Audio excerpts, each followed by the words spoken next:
কালটা বেলা ফুলাটা কানে গেল, পকেটে ছিল 50 টাকা, তা নিয়ে গেল চুরিয়ে। কোন দিক দিয়ে গেল, কোন ভাই বন্ধুর সাথে?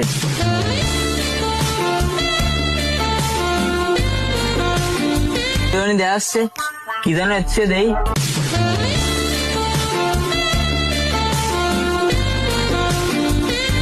আব্বা তোমরা এনে বসে বিড়ি খাচ্ছ, বাসায় বসে কি খাওয়া যায় না নাকি? বুড়োর সাথে সাথে কি কানা হয়ে গেছে নাই? আমরা বিড়ি খাচ্ছি কানে, আমাদের স্টিক বানাচ্ছি। গলাটা যেন কিরম চিনা চিনা লাগ দিছে। তুমি এই জায়গায় আব্বা? তোর আব্বা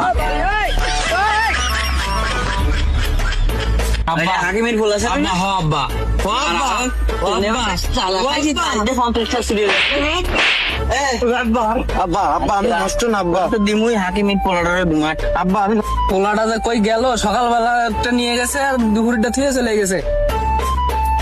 এ হাকিম কি আছে জানিস, তোর পোলার রাট পোলা কই খোঁজ। আব্বা আব্বা তুই ছিলি কই? সকালে একটা নিয়ে গেছে আর দুপুরটা থেকে গেছে।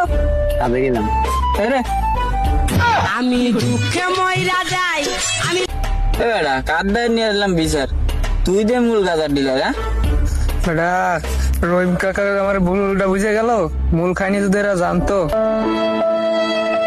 আব্বা কি হয়েছে? টাকা দাও। হ্যাঁ তোরা কোনো টাকা দিতে পারবো না, তুই আজে বাজে নেশা করিস। তুই যদি আমার 3 বেলা স্টিক খা টাকা দিস, আর যদি স্টিক কিনে না দিস তার পরদিন কিন্তু তো চিতা জ্বলবে, চিতা। পয়সা থাকতে গেলে তোর 3 বেলা কাপড় খাওয়া লাগবো। আর এখানে এসব আব্বা আব্বা আজকে কি আর